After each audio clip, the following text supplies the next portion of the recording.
Hello guys, welcome back to my English depot channel. আজকে ভিডিওতে আমি প্রেজেন্ট পারফেক্ট টেন্স নিয়ে আলোচনা করব, কিন্তু এর আগে আরও দুটো ভিডিও তৈরি করা হয়েছে প্রেজেন্ট ইনডেফিনিট এবং প্রেজেন্ট কন্টিনিউয়াস নিয়ে। সেই দুটো ভিডিওর লিঙ্ক এই ভিডিও ডেসক্রিপশনে দেওয়া হলো, তো তোমরা গিয়ে দেখে নাও। তো সময় নষ্ট না করে শুরু করা যাক আজকে এই video. The present perfect tense.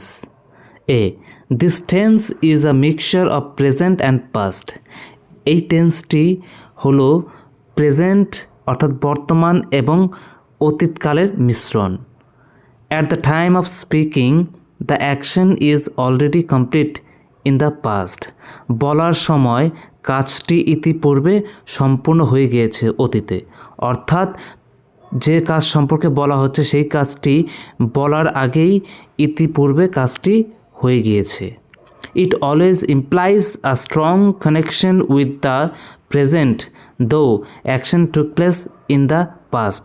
যদিও কাজটি অতীতে হয়ে গিয়েছে, তবু ওই কাজটি ঘটনার সময়ের সঙ্গে বর্তমানের একটি গভীর সম্পর্ক রয়েছে।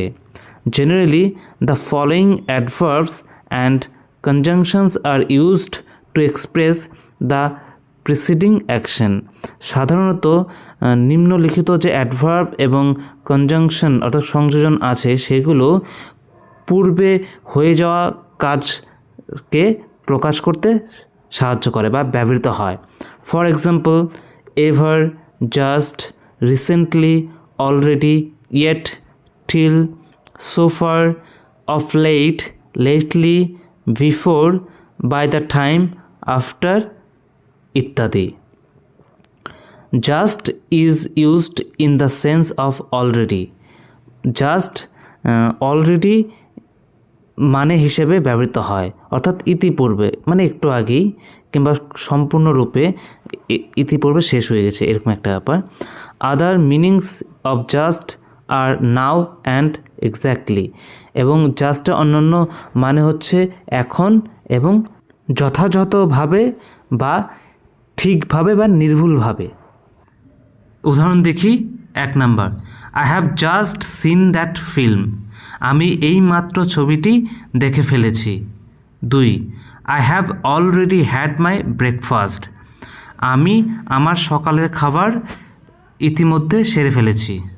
এখন লক্ষণীয় বিষয় যে আমরা কিভাবে পাস্ট ইনডিফিনিট এবং প্রেজেন্ট পারফেক্ট টেন্সের মধ্যে পার্থক্য খুঁজব, কারণ দুটো ঘটনাই তো অতীতে ঘটা ঘটনা, তাই না? তো আমরা একটি উদাহরণের মাধ্যমে বুঝবো এটি।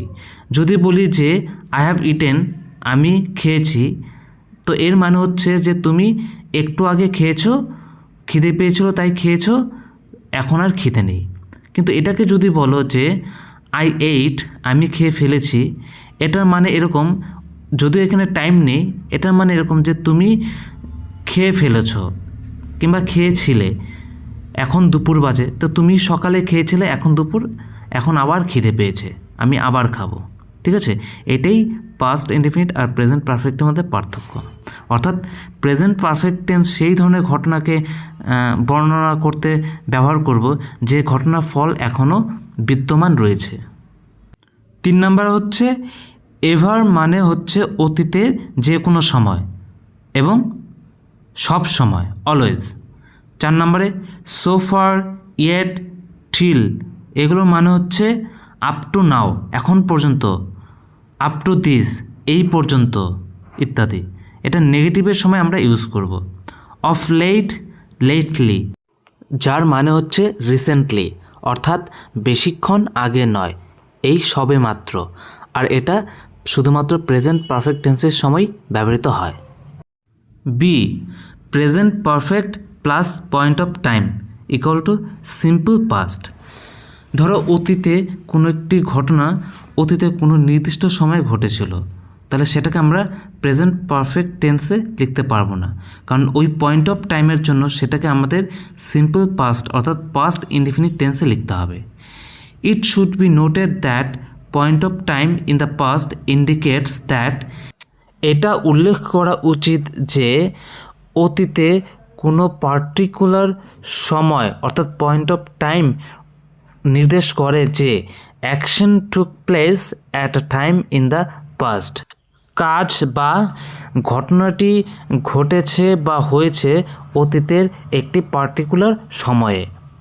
The point of time in the past is expressed by, এই যে অতীতের পয়েন্ট অফ টাইম অর্থাৎ অতীতে কোনো একটি পার্টিকুলার সময় সেটা প্রকাশিত হয় since, ever since, last, yesterday, the other day, এগো, বিফোর, ব্যাক, ফর্মারলি ইত্যাদিতে।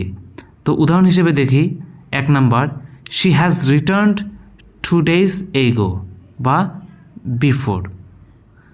তো এখানে কি কি চেঞ্জ করতে হবে, এখানে দেখবে পয়েন্ট অফ টাইম আছে 2 days এগো, 2 দিন আগে, বা 2 days বিফোর, 2 দিন আগে এসেছে মানে রিটার্ন করেছে।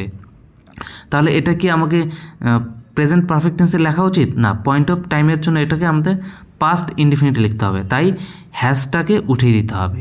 2 নাম্বার, শি রিটার্নড 2 days এগো, এভাবে লিখতে হবে অর্থাৎ পাস্ট ইনডিফিনিট লিখতে হবে, এটা correct.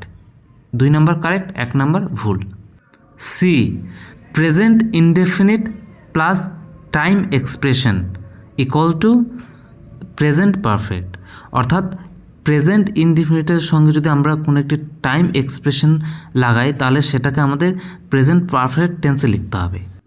This tense can also be used with since, for, how long, whole, all, throughout, all along etcetera to express time expression. এই টেন্স বা এই কালটি since, for, how long, whole, all, throughout, all along এই সব শব্দের সঙ্গে ব্যবহৃত হয় টাইম এক্সপ্রেশন বোঝাতে। ফর এক্সাম্পল উদাহরণ হিসেবে দেখি 1, he has known me for 2 days, এটা মানে হচ্ছে সে আমাকে 2 দিন ধরে জানে বা চেনে। তো এর আগে আমরা দেখেছি যে কাউকে জানি বা চিনি অর্থে আমরা প্রেজেন্ট ইনডিফিনিট করি, তাহলে এটা হওয়া উচিত ছিল হি নোজ মি, যে সে আমাকে জানে, কিন্তু এখানে টাইম এক্সপ্রেশন দেওয়া হয়েছে যে সে সবেমাত্র এই 2 দিন ধরে আমাকে চেনে, মানে 2 দিন আগে আমাকে চিনতো না বা জানতো না, তাই এখানে প্রেজেন্ট পারফেক্টে লিখতে হয়েছে যেহেতু একটা টাইম এক্সপ্রেশন আছে। He has known me for 2 days। 2 number, she has owned this parlour since 2002, সে 2002 সাল থেকে এই পার্লারটির মালিক। এই সেন্টেন্সটিতে পজিশন বা অধিকার বোধ থাকা সত্ত্বেও প্রেজেন্ট ইনডেফিনিটে হলো না, যেহেতু টাইম এক্সপ্রেশন আছে তাই এই সেন্টেন্সটিকে প্রেজেন্ট পারফেক্ট টেন্সে করা হলো। এখন এক্সারসাইজ করে দেখি 1 number, in the movie we have just seen the most extraordinary scene. 2 number, this is the best book I have ever read. 3 number, how long have you known him? 4 number, there are no taxis available because the drivers have gone on strike lately. Binoy has not mended the punctured tire of his car yet. আরেকটি exercise আছে D নাম্বারে, সেটা করে দেখি। এখানে কিন্তু point of time আছে আর একটা পয়েন্ট অফ টাইম ছাড়া আছে, কিংবা মাঝে মাঝে টাইম এক্সপ্রেশনও আছে। তো একই কোশ্চেনের 2 রকম টেন্সে উত্তর দিতে হবে। 1 number, have you taken lunch? Yes I have taken, এটা এ নাম্বার। বি নাম্বারে, yes I took at 1 PM, তাহলে এ নাম্বারটা হলো প্রেজেন্ট পারফেক্ট টেন্সে যেহেতু এখানে পয়েন্ট অফ টাইম নেই, আর বি নাম্বারে পাস্ট ইনডিফিনিটে হয়েছে কেননা এখানে পয়েন্ট অফ টাইম আছে 1 PM। 2, have you prepared your lesson? A, yes I have prepared. B number, yes I prepared in the morning, তো বি নাম্বারে পয়েন্ট অফ টাইম আছে তাই এটা পাস্ট ইনডিফিনিট হলো। 3, have you seen such a nice movie? A, no I haven't seen. B, yes I have seen. C, yes I saw last year. তো আশা করছি তোমরা পার্থক্যগুলো বুঝতে পারছো। 3-এর এ এবং বিতে পয়েন্ট অফ টাইম নেই, তাই আমরা নেগেটিভ এবং পজিটিভ করেছি প্রেজেন্ট পারফেক্ট টেন্স দিয়ে, কিন্তু সি নাম্বারে পয়েন্ট অফ টাইম আছে লাস্ট ইয়ার, তাই আমরা এটা পাস্ট ইনডিফিনিটে লিখলাম। 4, have you opened bank account? Yes I opened only yesterday, এটা কিন্তু শুধুমাত্র পাস্ট ইনডিফিনিট হলো, যেহেতু পয়েন্ট অফ টাইম আছে। 5. How long have you known this man? A. I have known him since I arrived here. B. I knew him when I was at school. আজকে এই video এই পর্যন্তই। ভিডিওটি ভালো লাগলে লাইক শেয়ার কমেন্ট করবে এবং চ্যানেলটি সাবস্ক্রাইব করতেও ভুলবে না।